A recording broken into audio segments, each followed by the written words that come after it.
Good morning. How are you?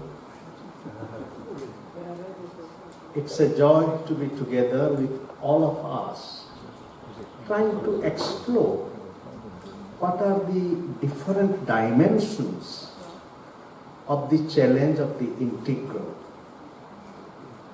And with joy, I wish to connect to my respected previous presenter. For example, one of the dimensions he pointed to, that the subjective is possibly in the right side and the objective is in the left. And one interconnected challenge of the integral here is how do we work and meditate together with both the subjective and the objective, and then cultivate a new pathway of what I call as integral living and knowing. So many themes that we are familiar with in the discourse of the integral, learning with Sri Auroville, but we are also invited to connect this to many interconnected movements of thinking and regeneration. For example, people have made effort to connect Sri Aurobindo to many related thinkers like Gesper and others. But in my journey with you this morning, I will try to bring certain contemporary questions. So I would like to explore the challenge of the integral knowledge paradigm by thinking about knowledge itself, as has already been hinted at by Rod. When we think of knowledge, we think of procedures, the epistemic, the epistemological. But the procedures of knowledge, for example, knowledge as an enterprise of knowing of and knowing about, which has been the predominant concern of knowledge engagement. Knowledge of and knowledge about, which forgets another integral part of knowledge journey, that to know is to know together with. I wish to submit that in the field of thinking about knowledge, this profound transformation has taken place, most crucially in the last 50 years, where to talk of knowledge is not to talk of only knowledge of, but to know together with. And this transformation, for example, happens in three important movements of thinking and practice, which have transformed the contemporary world in many ways, therefore contributing to the realization of the integral, not only in consciousness and self, but also in the domain of the social and the intersubjective. Thus, one important challenge of thinking about integral knowledge paradigm is to look at the challenge of the integral knowledge in societal relations, in the intersubjective relations, in the domains of culture, self, and society. So these three important movements are what is called as the linguistic turn, the second is called the feminist turn, and the third is the ecological turn. And as we can appreciate, each of these terms has been embraced in the modernity with its integral insufficiency. For example, while talking about language, the whole fact of language, as we can appreciate, language is an experience and a field which challenges us to go beyond the segmentation of domains, isn't it? But our thinking about language many times still can be, or language is just a form of life. But in reality, language is also the house of the being. And that would touch the spirit of Sri Aurobindo. Language is a mantra. This would also touch the spirit of Heidegger, who looks at language as a way-making movement. And therefore, the linguistic term, which challenges us that to know is to know together with. You cannot learn a language without that striving and sadhana of being together with, is still calling for an integration. What I would like to submit, that language as a form of life, if it is not conscious about itself, it can be imprisoned within the determinate structures that Rod this morning challenged us to do meditation with. So one challenge of integral paradigm of knowledge vis-a-vis language is to look at language as relating to form of life, whether it is Sanskrit, German or Tamil, but also to look at language as a journey of the soul and the being, as a way-making movement. And it is that also the challenge for integration. Similarly, the feminine term challenged the masculine limits of knowledge production, but also it challenged the violence of the patriarchal structure of societal organization and knowledge production. But unfortunately, the feminist term, it has not yet taken the many steps of the integral. It is because the feminist term, for example, those of us who know about feminism, we would acknowledge that it is mainly emphasized on the critique of the existing structure. And it has told about the need to look at everything from the women's point of view, what is called as feminist standpoint.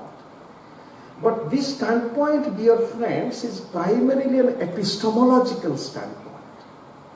And the challenge before feminism is to bring epistemology and ontology together as a transformative journey of co-realization, and therefore embody the integral as an ever-unfolding journey of evolution of consciousness in society.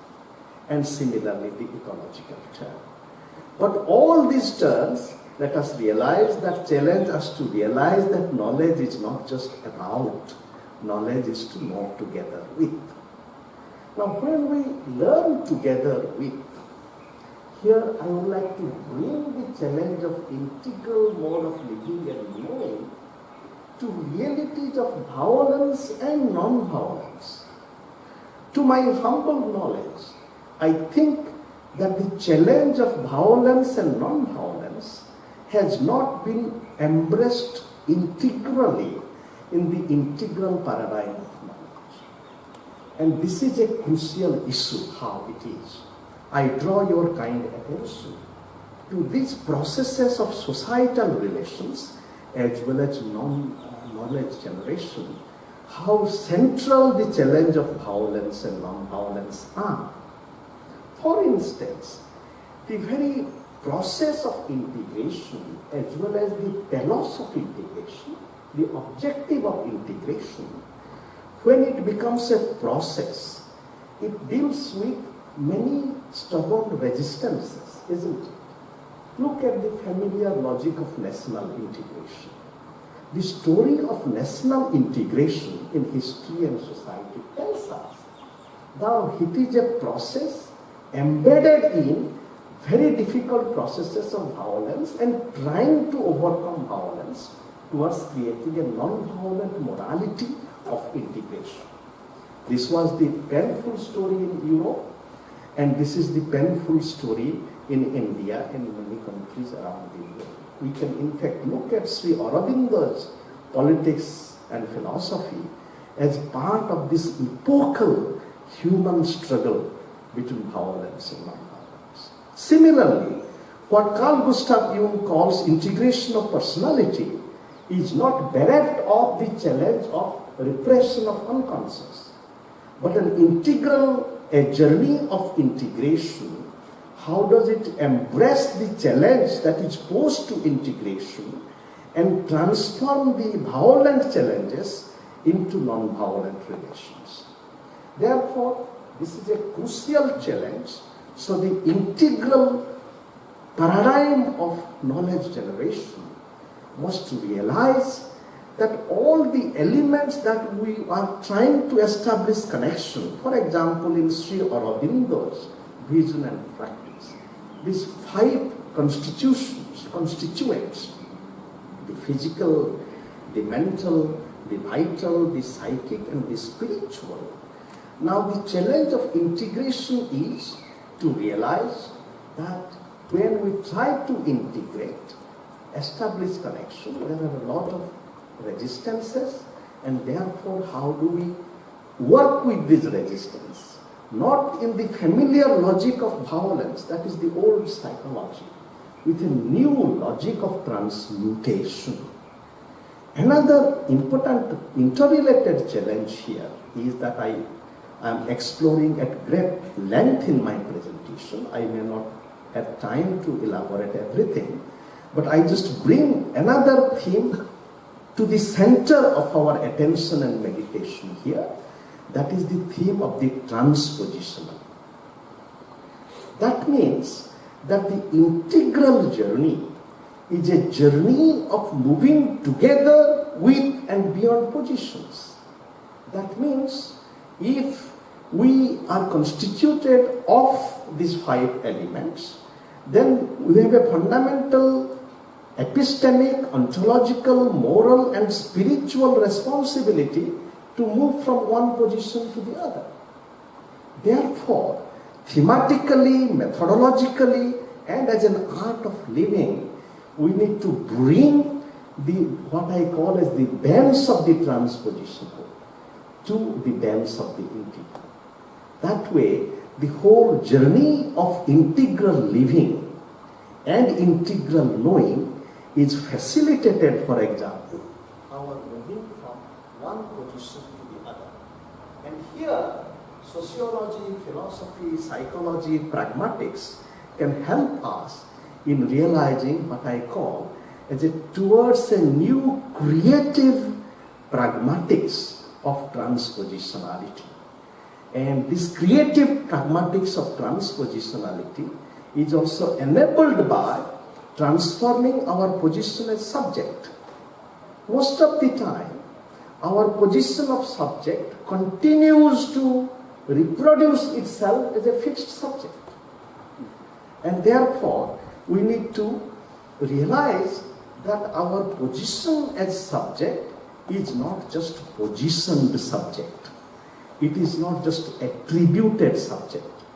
Therefore, Sri Aurobindo's profound work on subject, in fact, Sri Aurobindo's profound contribution in human cycles is to challenge us that the rise of the modern is not just characterized by the objective frames of knowledge like science, but the rise of the modern world is animated by the rise of the subjective edge. And what is the significance of that subjective edge? The significance of the subjective edge is that the subject is not just typal, isn't it? The subject is not just the reproduction of type. This idea of subject as not typal is very different from modernistic construction of subject as individual. And that subject as individual is no more than a reproduction of the notion of citizenship offered by the nation state. And as we all know, even coming from France, that the idea of the citizen is not very different from being a servile reproducer of the identity of citizenship accorded by state. It is in this context, without worrying too much about name, Michel Foucault, a dear critical thinker from France, towards the latter part of his life, he talked about what he called as towards a new hermeneutics of the subject. And what he meant that that to be a subject is not just to be what the state has told us to be through the domain of education and health, but to be what we ought to be. So I would like to bring this idea of a hermeneutics of the subject to the journey of the integral. And once we bring hermeneutics, it's very interesting. Without being too much worried about name, the challenge is that how do we really make ourselves what we want to be? My dear friends, I would just like to say that the whole challenge of integral knowledge generation, the fundamental challenge here is to go beyond the dualism of the epistemological and the ontological, to go beyond the dualism of the subject and the object, but it also challenges us to reconstitute the subject and reconstitute the object. It is with that spirit, my next sharing is an elaboration of some of these challenges. Before I do that, I would just like to quickly show you these paragraphs of thoughts very quickly. For example, this thought from Habermas, who says, only when philosophy discovers in the dialectical course of history the traces of violence that deform repeated attempts at dialogue, then it can contribute to mankind's evolution towards autonomy and responsibility. So therefore, in terms of integral paradigm of knowledge, we need to make this kind of connection. For example, the dialogue that Rod has initiated, for example, between Heidegger and Sri Aurobindo, now can be brought to Jürgen Habermas and Sri Aurobindo. And in my work, for example, I have a book called Knowledge and Human Liberation, in which I am exploring how this idea of life as practical discourse, we speak with each other, and through speaking we understand each other and overcome violence. Similarly, this idea of practical discourse can be connected to the movement of practical spirituality emerging from Sri Aurobindo and many others, and bringing together practical discourse and practical spirituality is another aspect of the integral paradigm of knowledge and living. And the next thought, you all love surrender, and this is from Nietzsche, where he talks about the value of surrender. But when we surrender, the idea is, in a poem I am writing, that when I am surrendering, it is not just myself alone. How do we arm together with? It is a new kind of armament when I am arming together and surrendering together. And this thought talks about the significance of imagination.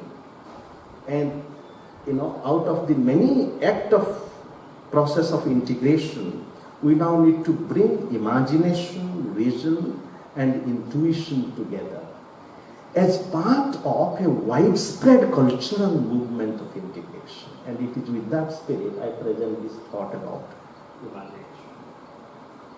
And this thought, I will just briefly summarize this thought, is J.M. Mohanty is a very deep traveler in the world of philosophy.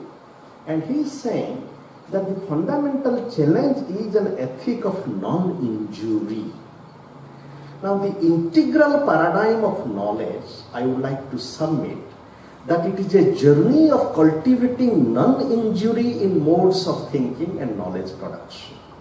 Because the dominant paradigm of knowledge has been very violent. For example, the dominant epistemology of science has violently excluded other terms of reality. So there is an integral connection between epistemology and violence. For example, my respected friend from Portugal, Boaventura de Sousa Santos, in his many works, he talks about the very difficult and killing process in modernity called epistemicide. the killing of knowledge. Now, the challenge of integral knowledge in society and history cannot be silent, cannot be blind to the fact of epistemicide. Similarly, ontology also has been engaged in killing. In early Martin Heidegger, his connection with Nazism and his ontology of mastery was a connection between ontology and violence. My submission is that the integral paradigm of knowledge is a movement of transforming the epistemology and ontology of violence to a new act of non-violence and non-injury in modes of thinking. And here we can draw on many traditions. Mohanty, in his paragraph, he is telling us we can learn from Gandhi, we can learn from the Jaina logic of Anekancha, means there are many paths to truth, and the idea of Edmund Husserl and his phenomenology that anything that we look at, there is an overlapping content. And as Natalia presented, that there is some overlap between the left and the right brain. So once we cultivate non-injury in modes of thinking, then the integral in the dynamics of field of knowledge in society and history, it is able to embody non-injury in relationships and thinking. Now I would like to draw your attention to the idea of the subject and the objective very quickly. As I mentioned, that we would have to transform the idea of subject as given subject to a subject which is aspiring to be different. And this, a different subject or a different subject formation is also the invitation of integral yoga. But to relate to contemporary modes of thinking, along with Foucault, I will just briefly mention another deep thinker from France. His name is Alain Touraine, who talks not of subject, but he talks about subject as a verb. He talks about subjectivation. Subjectivation is a verb, it is a critical verb which challenges us to realize that to be a subject is to say no. To say no to power as well as the logic of the dominance of the market and community. If we link it to spirituality, is it not in the spiritual quest, neti, neti, this is not, this is not. This is also the foundation of the spiritual. But if we bring Alain Touraine and Sri Aurobindo together, the comparative challenge that we get here is that though in Touraine subjectivation is characterized by neti in the socio-political field, there is not enough attention to the cultivation of the inner domain, the inner life.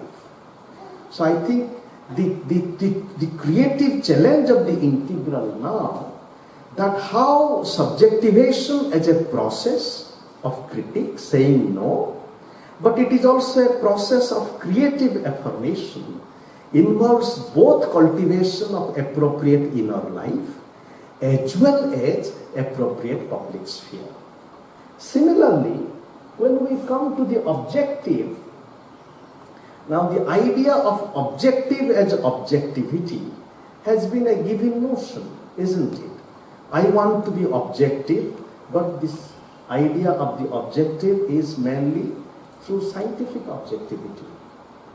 But this objectivity as universal objectivity does not include the subjective, and it also does not include that the position that I am in.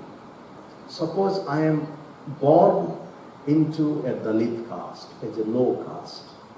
Therefore, my realization of integral yoga of Sri Aurobindo would it be same as in the socio-political and social field of integral movement in India. Most of the interpreters of Sri Aurobindo, they socio-structurally come from the high caste. I'm not making any judgment. Socio-structurally, they come from high caste. And even the integral movement in Odisha, most of the leaders, they come from the Brahmin caste. So therefore, this is the creative transpositional challenge. Therefore, how does a Muslim or a Dalit look at Sri Aurobindo's vision of integral yoga? Therefore, to grant a kind of truth to one's own reading of Sri Aurobindo, myself as a woman or a Dalit, this is a kind of objectivity what can be called as positional objectivity. But this positional objectivity which has been talked about, for example, Amartya Sen talks about positional objectivity, but it does not include what I call as transpositional objectivity and subjective objectivity. That means even if I am born as a Muslim, that does not mean that I would look at Sri Aurobindo only as a Hindu thinker. Though Sri Aurobindo is not only as a Hindu thinker. So therefore, the challenge of the integral today is to acknowledge the significance of positions. If integral paradigm of knowledge is going to be a global paradigm of knowledge, but also realize that our positions are not fates. They are journey of mutual destination. It is with that spirit that we would have to talk about the transpositional, bringing transpositional here. And yes, just a few minutes, if I may. Now, once we bring the transpositional, I would just like to bring the issue of knowledge and truth very quickly. That is, integral knowledge, like any engagement of knowledge, with all the difficulties of talking about truth, but it has to be a journey with truth. And in an integral sense, I am inviting you to think about satyagraha. Satyagraha, with Gandhi, but not limited to Gandhi, as not only a political action, socio-political action, but satyagraha as a modality of knowledge gathering, where seeking for truth is at the heart of our journey. So if we bring satyagraha and the integral together, and then the next accompanying challenge is satyagraha, the striving for truth, is not innocent of the dynamics of Raja and Tama. Therefore, the integral knowledge generation as a quest for truth has to work and meditate with the resistance from Raja and Tama. So therefore, we can link the challenge of the integral to the challenge of the three guna in transformative manner. So these are the few thoughts I want to share, but I also wanted to bring very quickly what I would like to call as the poetics of the integral and the transpositional. And it is in that spirit, if you just forgive me for a moment,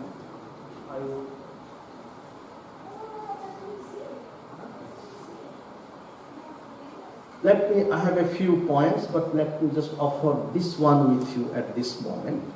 And I would invite you to kindly join me in singing this poem together. Is it all right? I. Is I and I alone? Or is I and we? An ear of the soul and the other, eye of the heart. So therefore, when we are talking about the transpositional, that how do we discover the many realities of the I? And this discovery contributes to the journey of the integral, not only as a knowledge paradigm. I think one challenge before the world-like integral knowledge paradigm is to realize the limits of the paradigm and to realize that integral is simultaneously a way of living, knowing and being. Thank you for your kind attention.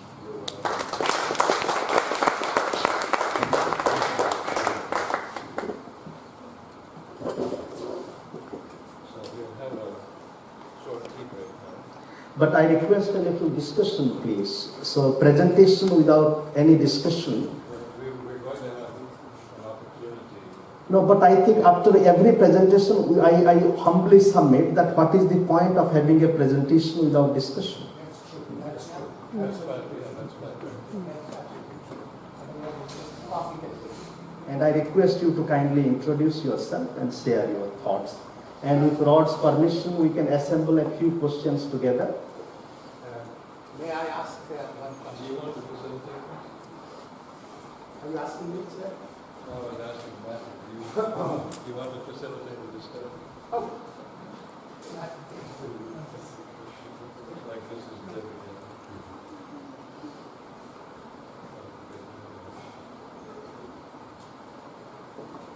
I can speak loud.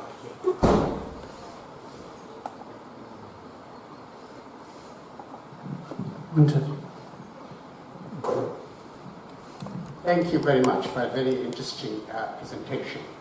Our whole notion of freedom, freedom in all its vast in understanding and interpretations, is increasingly insisting in the public space that we have the right to offend others as part of my freedom of expression.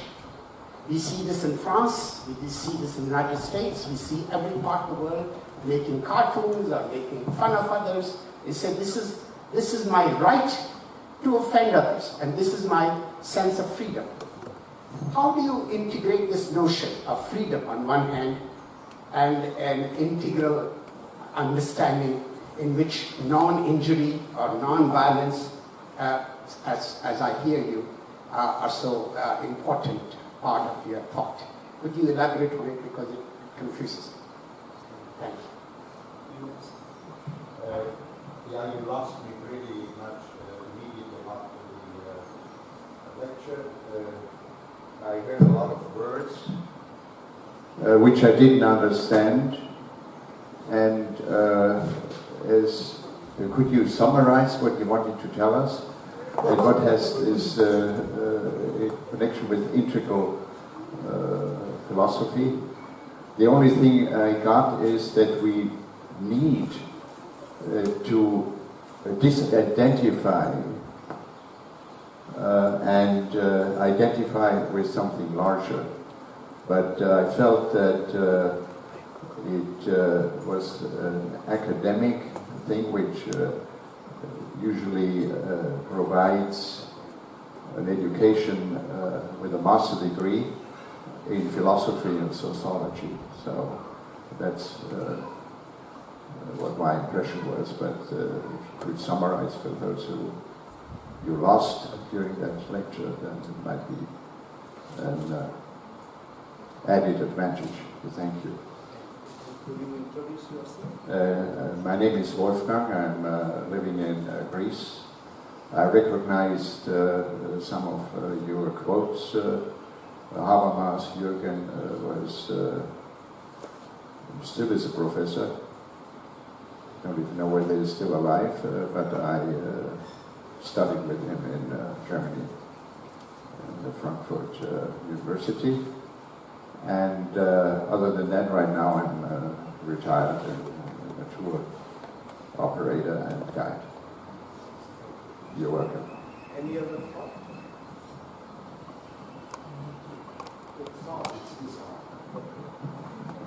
Thank you, you both. Beginning with Professor Sahadev Kumar's.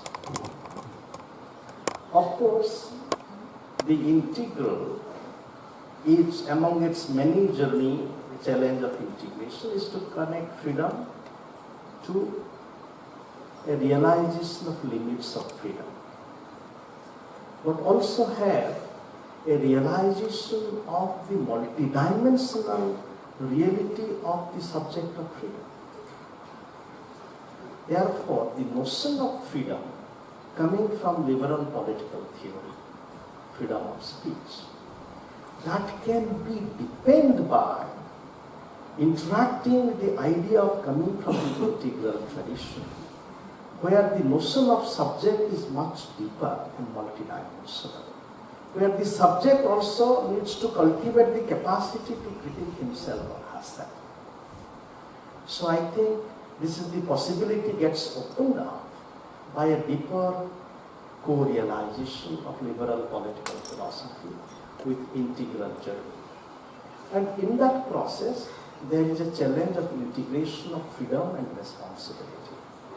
And what in our contemporary world we are witnessing is a fundamental challenge of the lack of junction, lack of connection between freedom and responsibility.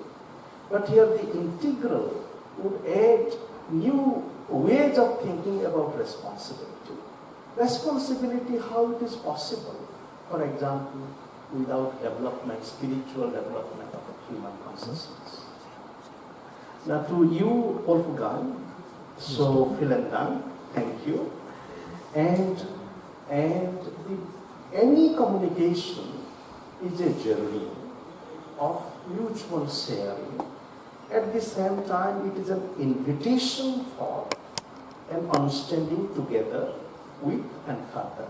It is in that spirit, I think, the challenge of the integral is also to go beyond a construction of something as only academic.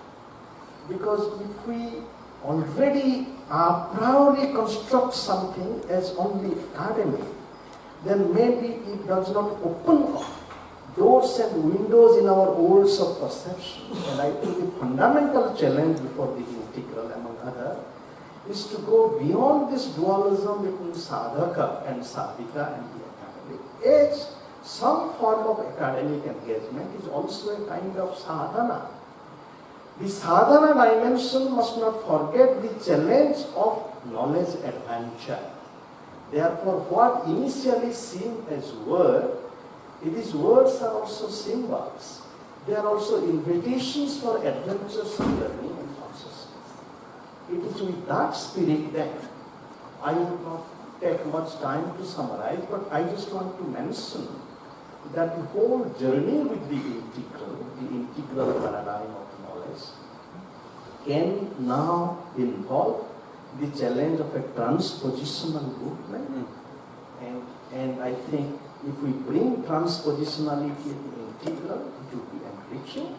And the second thing that I want to bring the issue of violence and non-violence, which is not only because the integral paradigm of knowledge also has integrally faces the challenge of violence and non-violence.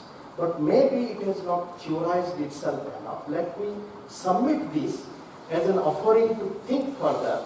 If I submit that the integral paradigm of knowledge has not adequately dealt with the challenge of the violence and non-violence. And now we need to do that. And in this process, we can be part of many acts of border crossing. For example, between Satyagraha and the integral movement.